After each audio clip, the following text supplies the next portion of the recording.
gravando já. Pode fazer a iniciação aí. Acabou caseiro. Olá, boa tarde. Sejam bem-vindos à Rádio Jovem Protagonista. Aqui quem tá falando é a Lara. Oi, meu nome é Sheila, sou professora aqui na Escola Neca Quirino. Eu sou João Otávio, do primeiro ano do ensino médio, e hoje estamos com a Elaine. Olá, muito prazer, muito obrigada pelo convite. Eu sou Elaine Maia Nascimento, eu sou advogada.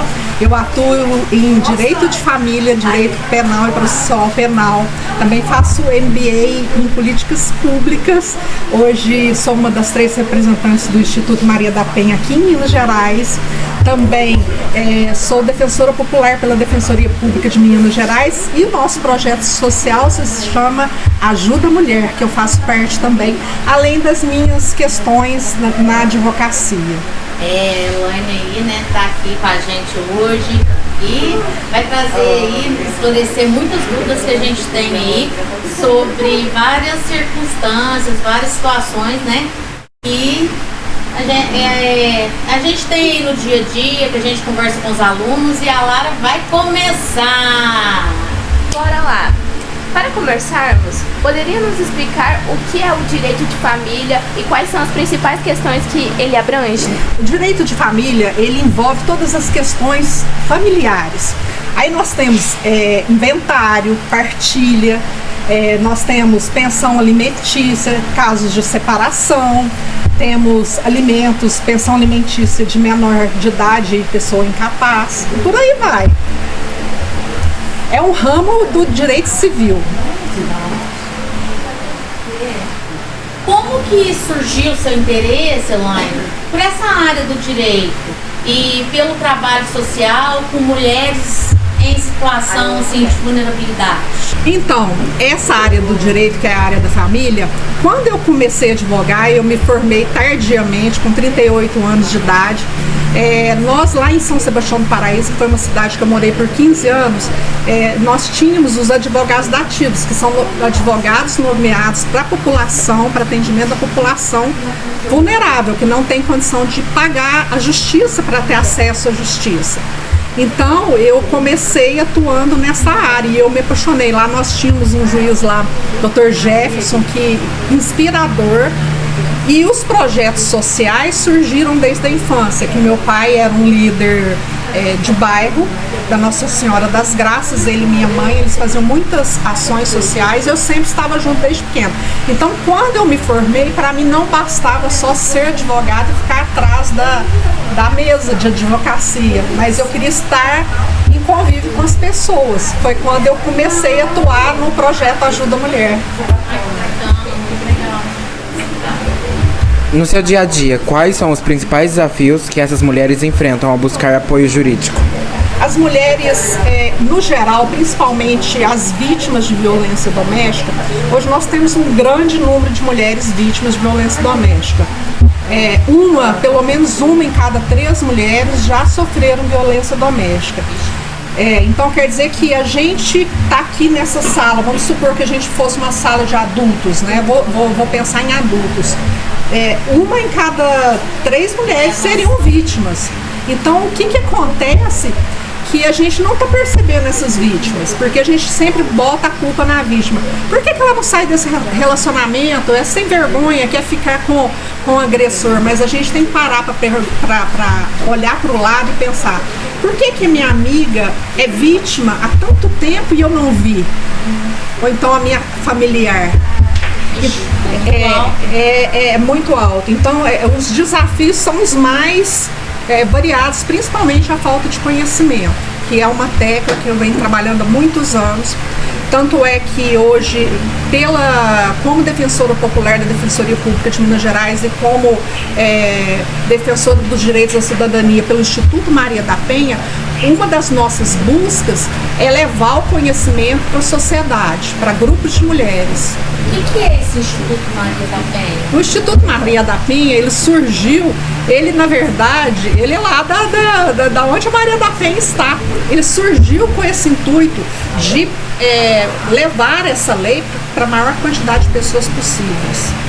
Então, vai em escolas, tem projetos lá, eles têm aulas sobre isso. A gente teve aulas durante um tempo sobre os mais variados temas do direito da mulher, que são muito variados também. O direito da mulher é o mesmo direito dos homens, assim, mas são mais específicos pela especificidade da mulher. Nós todos somos iguais perante a lei, mas nós não somos tratados como iguais. Então, isso que a gente busca, que a gente tem uma equiparação com os direitos que os homens já têm. Na verdade, esse contexto aí, né, ele já vem desde a mulher que foi deixada para trás, já, como se diz, já vem com uma linha histórica, né? Desde... É histórico. E hoje, quando a gente fala assim, 8 de março, vamos... eu não quero ser guerreira. Eu acho que não tem ninguém que queira ser guerreira, porque quando a gente fala essa palavra guerreira, na minha cabeça, bem subentendido que tem mais uns 4 pendurados em mim. E principalmente para as mulheres dentro de casa, que são submetidas aos trabalhos domésticos, muitas vezes elas não conseguem dar continuidade no estudo, porque está cuidando do irmãozinho, está cuidando da casa, enquanto a mãe estuda. E mesmo historicamente falando, as mulheres recebem presentes específicos de casa e os homens recebem, às vezes, brinquedos para desenvolver inteligência, jogos. Mulheres não recebem isso. Tanto é que tem uma deficiência a nível superior de mulheres nas áreas técnicas. Outro dia você estava comentando comigo, Elaine, sobre que as meninas, tem um estudo falando que as meninas se sentem inferiores aos meninos. No Brasil, a partir de 6 anos de idade, as meninas já se sentem menos que os meninos. E isso é muito sério, né? Muito sério.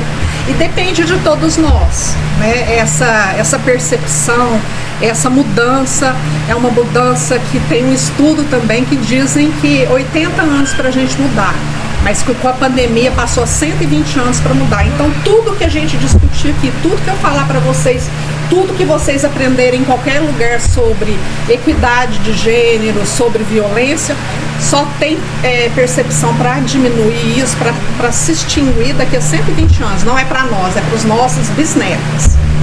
Mas o importante é começar, né? Tem que dar um passo. Isso aí Sabe me lembra. aquilo que você falou sobre a mulher, sabe, julgar a mulher por não sair do relacionamento, falar, ela tá porque ela quer. Naturalmente, a maioria das vezes, não é porque ela quer, e sim porque ela tem medo de acontecer alguma coisa, por ameaças, falar, se você largar de mim, eu vou atrás de sua família, eu vou atrás de você.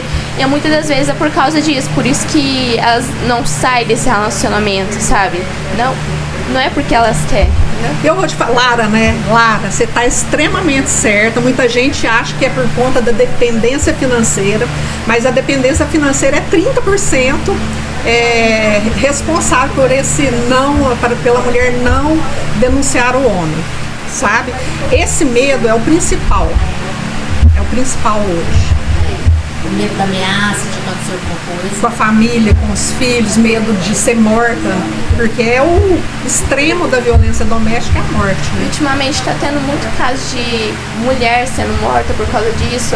Separei do meu marido, não aceitou a separação, foi lá e matou ela. Sim. É o feminicídio. É um feminicídio. A mulher é morta em razão dela ser mulher. Por exemplo, um assalto na rua, ela morreu em razão dela ser mulher? Não, ela morreu em razão do assalto, mas aí esses crimes de violência doméstica que acontecem dentro de casa, ou então com ex-relacionamento que não aceita, aí é considerado feminicídio. Bloco 2, vamos lá, galera. Sabe aquela questão lá do brinquedo que você falou antes? Você me lembra de quando eu era menorzinho, minha prima e minha irmã ganhou uma casinha inteira, aquelas casinhas tipo de boneca. Eu tinha ganhado uma caixona de material de construção. Olha lá, construtor. Tá vendo? Vamos lá, então. O que são nossas perguntas aí agora? Sobre o que é? Agora, medidas protetivas e acesso à justiça.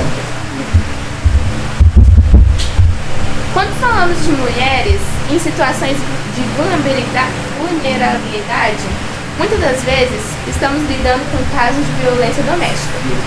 Quais são os principais mecanismos legais que protegem essas mulheres?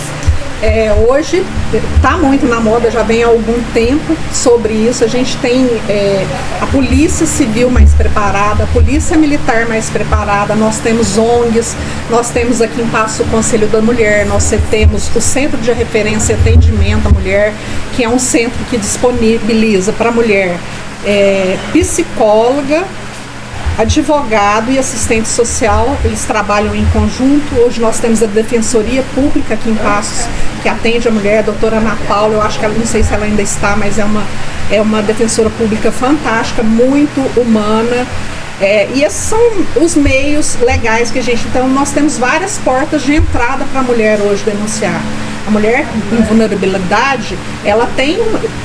nós ainda temos muitas mulheres que não têm acesso por falta de conhecimento. Então é preciso que se tenha conhecimento. A escola é um parceiro importantíssimo para essas mulheres virem denunciar. A saúde é uma porta de entrada fantástica para saber, porque o pessoal da saúde está na casa, no dia a dia das pessoas, das mulheres, e eles veem, visualizam que a mulher está sofrendo violência ou não, né? Muitas mulheres desconhecem seus direitos ou têm medo de buscar ajuda. Como projeto social no qual você atua, as orienta e auxilia nesse processo? Olha, a gente já fez passeata, caminhada, já fez panfletagem em praça pública, a gente já fez panfletagem em fábrica, a gente vai nas escolas, a gente vai nas faculdades conversar, nas fábricas, que é muito importante quando a gente é chamado, porque nós entendemos que a gente tem que levar para o maior número de pessoas o conhecimento, para que as mulheres possam saber procurar ajuda.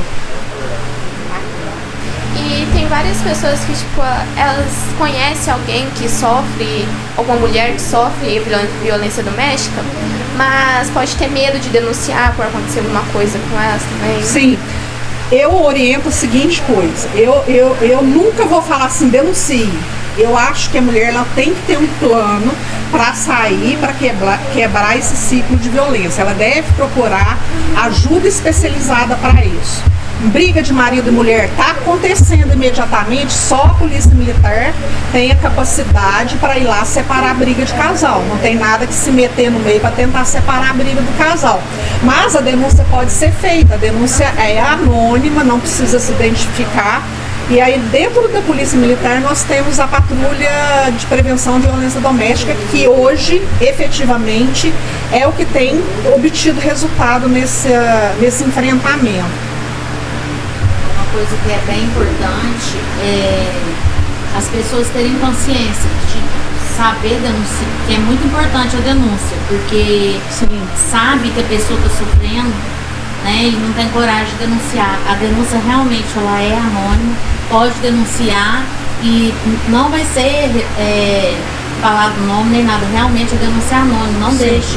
Se você conhece alguém que sofre, né, violência doméstica, denuncie, porque é muito sério, né? A gente não sabe até quando isso aí pode ser você ou alguém muito próximo de você que vai estar sofrendo. Eu não sei se vocês estão lembrados, mas há um tempo atrás um homem matou uma mulher num prédio, os vizinhos ouviram e não denunciaram. E aí o que acontece? A gente comete crime por omissão também. Então as mãos daquelas pessoas, a meu ver, também estão sujas de sangue, porque elas poderiam ter evitado uma morte e não fizeram nada, se omitiram. Cabe a nós também. Isso é muito sério, né? Muito sério, muito sério. Elaine, vamos lá. Quais são os desafios enfrentados para garantir que essas mulheres tenham acesso efetivo à justiça? Olha, precisa do conhecimento. Primeira coisa, a mulher precisa ter o conhecimento. A justiça tem algo, assim, eu posso falar que a mulher consegue a medida protetiva hoje com muita facilidade, que não acontecia. Em questão de 24 horas ela já consegue uma medida protetiva, mas a medida protetiva não vai proteger 100% a mulher, ela tem que ter ciência disso. Mas eu vou dar um exemplo de uma amiga minha delegada estava me contando que ela teve uma mulher vítima de violência que fez a denúncia e que o marido conseguiu entrar certa noite na casa dela e ela matou o marido. Então, ela foi absolvida de um crime porque ela estava se defendendo, legítima defesa. Então, é necessário, que vai proteger 100%? Não vai proteger 100%, mas é necessário, porque muitos homens, quando falam em violência doméstica, em prisão, eles têm medo de prisão. E hoje, descumprir medidas protetivas dá prisão para o homem. Então, ela tem aquele papelzinho, medidas protetivas, ele chegou perto, ligou para a polícia veio, ele pode ser preso. Então, está sendo proibido cada vez mais. E assim, a verdadeira dificuldade que as mulheres têm é a violência institucional. Porque eu não posso falar que a polícia civil, ou a polícia militar, ou a justiça é 100% de acordo com a pena ser igual. Mas nós temos pessoas ainda, o ser humano falha. Então tem pessoas que a mulher vai chegar lá na delegacia e vai falar, não é o caso aqui de Passo, mas vai falar assim, isso é coisa de briga de marido e mulher, vai pra casa, não dá em nada. Antigamente a gente via isso com muita força, hoje nem tanto. Mas ainda existe uma pessoa ou outra, algum funcionário público que tem essa visão. Bloco 3. Superação e caminhos para o futuro. Dentro do projeto social, você percebe mudanças na vida das mulheres que recebem apoio jurídico? Pode compartilhar um exemplo inspirador? Eu tenho muitos exemplos tristes, bastante tristes, porque eu adoro dados e evidências e números. Eu trabalho com dados. E nós temos dados que as mulheres, para saírem do ciclo de violência, elas demoram mais ou menos de 12 a 15 anos. Então, até que a mulher denuncie a primeira vez, demora 12 anos. E aí, um projeto social como o nosso, ou então um centro de referência de atendimento, é importante porque dá esperança para essa mulher. Mas é só isso? Não. A gente precisa de projetos sociais de formação para que as mulheres tenham liberdade financeira, não dependam desses homens, para que elas se sintam valorizadas, porque elas se sintam mulheres. Porque o homem, o agressor, ele trabalha tanto na mente da mulher que ela acaba se sentindo com menos valor. Então a gente precisa, entre aspas, empoderar, porque a gente não empodera ninguém, a gente pode levar o conhecimento para que elas se empoderem. E hoje as mulheres negras sofrem mais ainda do que as mulheres brancas. Isso é fato.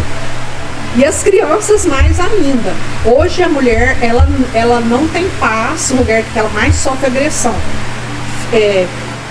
De violência doméstica, agressão sexual é dentro de casa. É com conhecidos, pessoas, ex-relacionamentos, a questão de violência sexual, de crimes sexuais, dentro de casa com amigos, com parentes, padrastos, é o que a gente mais vê hoje em dia.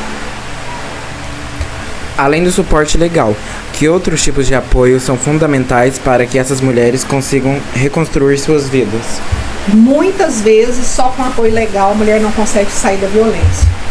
Porque são tantos anos com a mente manipulada, com o psicólogo, com o lado psicológico agredido, que a mulher, ela precisa ter um acompanhamento com o psicólogo para ela conseguir sair desse ciclo de violência. Que conselhos você daria para mulheres que estão em situações de vulnerabilidade e não sabem por onde começar a busca de ajuda? Primeira coisa, é entender do que se trata. Procurar saber. Procura saber o que é. Não tem dificuldade em procurar saber, porque a gente, inclusive, tem agressores que controlam 100% a vida da agredida. Eu já tive pessoas que o marido, ele ia no médico com a mulher, falava o que ela sentia, ele fazia compras com ela, ele não deixava falar com a família, quando falava ele estava na extensão do telefone ouvindo o que ela estava falando. Então, é um cárcere privado. A mulher, ela precisa procurar ajuda, principalmente eu acho que hoje no centro de referência de atendimento à mulher vítima de violência, que aqui em Passos, ali na Coronel João de Barros. antes daquele posto. Perfeito, Elaine. Então, hoje nós abordamos, né, a violência contra a mulher, falamos sobre a lei, sobre os projetos existentes para poder, né, ela estar se procurando ajuda, né, os apoios que ela tem legal, o apoio legal, né, juridicamente falando. E, Elaine, eu queria que você falasse um pouquinho aos nossos ouvintes que estão ouvindo aqui na nossa rádio, como eles podem apoiar os projetos sociais e buscar mais informações. Pode apoiar participando. Tem muita gente que passou pelo processo e pode ajudar muito. Por exemplo, no nosso projeto de Paraíso, nós tínhamos artesanato para as mulheres, então nós tínhamos professoras lá que ministravam curso de artesanato. As pessoas podem ajudar tanto financeiramente como voluntariamente, podem procurar nos seus municípios se existe algum projeto. Quando não tem projeto, tem o Conselho da Mulher. Quando não tem Conselho da Mulher, tem a rede de assistência social do município, que está preparada também para atender. E é importante que a mulher busque ajuda, esse é o principal. Tá certo.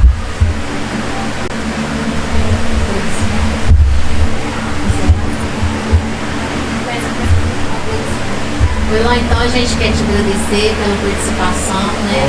Posso falar um pouquinho também? Pode. No microfone aqui. Inclusive, eu até tinha comentado com a Elaine, ano passado, ano retrasado, teve um concurso que os alunos poderiam gravar um vídeo e esse vídeo ia concorrer a âmbito nacional lá na Assembleia dos Deputados. Ó. Tivemos 260 trabalhos e a gente gravou comprando. Veio as meninas aqui conversando com a gente e no meio desses 200 e tantos vídeos a gente ganhou graças ao vídeo que a gente gravou com. E coincidentemente eu acho que estava tendo uma novela falando sobre violência sobre mulher. Diga! Já acabou? Já acabou. Oh, que isso, eu trouxe um cafezinho pra vocês aqui. E sabe uma coisa interessante assim para a escola? E café, Vixe, que chique! Não tem essa não. Obrigada. Pedrinha. Pega mais um lá, João. Eu não tomo café não. Eu não tomo. Tá igual eu, tio. Vamos lá. E mais uma experiência falando de. Depois vocês veem isso aí. Mas assim, uma experiência que eu passo, ele falando sobre esse projeto. A gente teve um ano, não sei se vocês conhecem, o Parlamento Jovem. Aqui em Passo nós temos o Parlamento Jovem. O Parlamento Jovem, cada ano, ele discute um assunto específico dentro do Estado de Minas Gerais para propor projetos de lei para a Assembleia Legislativa. E um dos projetos de lei que o Parlamento Jovem fez, eu acho que em 2018 ou 2019, foi o Código Lilás, que inclusive foi um projeto que nós implantamos lá no município de São Sebastião do Paraíso. A mulher vítima de violência sexual, ela não precisa chegar na delegacia, contar o que aconteceu, chegar na Santa Casa, contar o que aconteceu, chegar para o médico, contar o que aconteceu. Não, ela fala para uma pessoa. Essa pessoa leva ela nos meios de atendimento e fala, Código Lilás. Todo mundo envolvido já sabe, leva a mulher para fazer exames de DST, pílula do dia seguinte e todos os preventivos quando a mulher sofre violência sexual. Não precisa ficar falando, recontando, é muito legal. E o Parlamento Jovem, que são jovens, eu acho que de 16 a 19 anos, se eu não estiver enganada, eles participaram disso. É muito bacana esse envolvimento da escola, envolvimento da sociedade nisso. Nossa, que top. Esse Código Lilás aí, né? Isso é bem bacana. Eu tô tentando achar o vídeo, não tô conseguindo achar aqui. É muita coisa, é muito vídeo, mas já tem uns 2 anos. Elaine, você tá vendo atrás de você no quadro aí, ó? Esse concurso Eu e a Lei, o diploma que a gente ganhou. Esse maior. Isso, Eu e a Lei. Que legal. A gente ganhou com o vídeo nosso. A nível nacional. A nível nacional. Só que essa escola que é diferenciada. Só que não teve, a premiação foi online, tem até um vídeo da premiação que a gente gravou, a gente participou no Brasil inteiro, a gente Por causa da pandemia, né? Nossa, que legal. Aqui é o que a gente grava, não, a gente grava muito, a gente faz feira do Nova Luz, a gente gravou com a Rosalta. Leva os meninos para conhecer o Parlamento Jovem. parlamento não jovem foram? é lá na Câmara. Todo ano, acho que antes de começar o parlamento jovem, a figura vem aqui, né, os meninos, eles participam de uma sessão. O problema nosso aqui, acho que é a distância da Câmara aqui. É muito longe.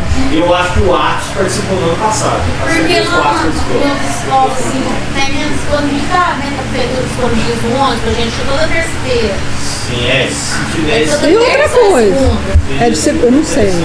Mas é assim, o lugar que precisa de política pública é o lugar que mais está doente. É. Porque a política pública é um remédio, né? Então, tem que ter representante dos lugares que tem mais problemas. De repente a gente monta um parlamento, depois você me orienta, a gente monta O mini parlamento. um mini parlamento aqui na escola. Nossa, muito legal. A gente pode montar um mini Inclusive, no parlamento. ano passado a gente gravou com a aluna lá do CIC, esqueci o nome dela.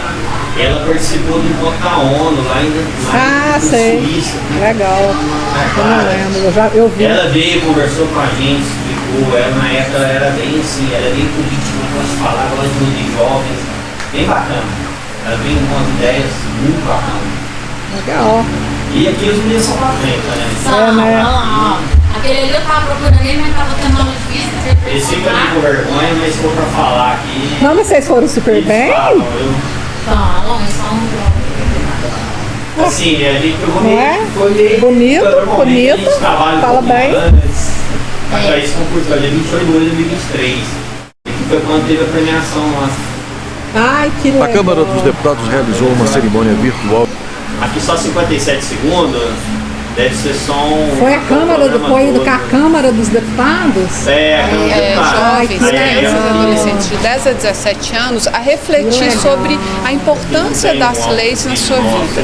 Então, desde os 10 anos de idade, como a gente viu numa obra vencedora, as crianças são convidadas a refletir Aí esse sobre ano a gente participou de novo, a gente falou até do sistema socioeducativo. Só que infelizmente esse ano a gente não ganhou.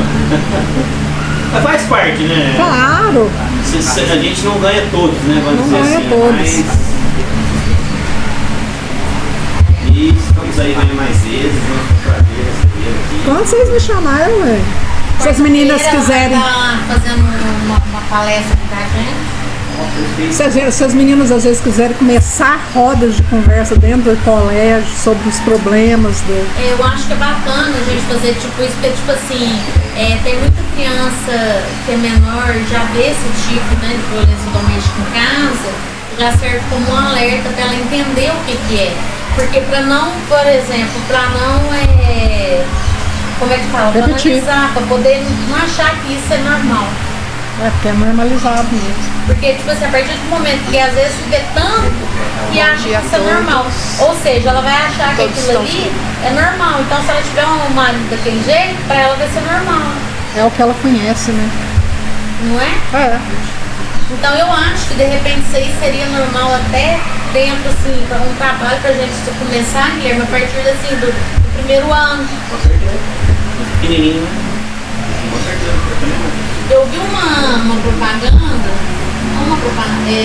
do menininho chorando, porque o pai chega, fica todo nervoso e puxa a toalha de mesa e joga tudo no chão, as comidas, e o menininho chorando, brigando com o filho mais velho.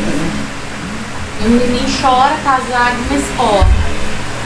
Então, tipo assim, ou seja, ele fica, é apavorante, né, aquilo. Então, para ele ver que aquilo, para as crianças entenderem, não só as meninas, mas os meninos, Sim. que aquilo não é normal. Importante. Começar desde pequenininho, né? Importante. Então, eu acho que de repente a gente fazer um trabalho nesse sentido Apareceu americana. é bacana. Aqui foi quando a gente ganhou os meninos. Lá conta com Só para dizer, uma equipe a estrutura de nossa era bem assistência simples, era um social, microfonezinho advogado, só. orientadora social. Mas não tinha muito que a gente tinha hoje, não. Formas de violência. Hoje, uma das as formas Aí depois aqui elas falaram com a gente, né? Aham. procurando criar. Aí no final eles deixam nós. Aí depois a gente participou ao vivo aqui da premiação. Falei, nossa, sobre o isso é bacana. projeto, sobre os Ai, que legal. resultados, né, que teve até agora. Que bom. Não, a gente não está te ouvindo ainda, professor. Foi bem legal. É porque esse microfone hoje em dia, né? Tem um microfonezinho mais top, né? Antigamente era mais simplesinho. Agora sim. A gente teve um probleminha aqui de internet, a gente está transmitindo no celular, está transmitindo de webcam, tem um pessoal de teatro da escola, a gente movimentou tudo aqui hoje. A gente saiu no jornal na época. Muito legal. Essa imagem que eles... Depois a gente quer ver o pessoal lá no anfiteatro da escola. Também foi bem bacana. Então, assim, a gente sempre pega temas, assim, a gente já falou sobre racismo, foi o dia da síndrome de Down, Sexta-feira. E a gente gravou com a mãe do síndrome de Down. Vocês vão conversar sobre bullying, viu? O bullying, eu acho que no ano passado a gente gravou. Tá bom, a gente fez um programa sobre bullying também. E a gente precisa sempre, tá? Porque o bullying tá toda hora. E você sabe que é desde o Titim, né? Sei. Mas o bullying toda hora. Eu levo muito como tema de redação. Todo ano que eu vou fazer, eu sempre faço. Mas a gente está começando agora, a gente vai. É muito bom. Vocês estão de parabéns. Nossa, adorei. Você fazer algum encerramento aí? Você que agradece. Fica à vontade. Agradecemos muito a sua presença aqui, por aceitar nosso convite. Nós gostamos muito da sua participação aqui, suas respostas. Muito obrigado. A Rádio Jovem Protagonista agradece. Eu agradeço mais ainda pela possibilidade que vocês estão me dando de estar aqui aprendendo também com vocês. Obrigada, muito obrigada. João, obrigada, Lara. Obrigada, Sheila. Obrigada. Valeu.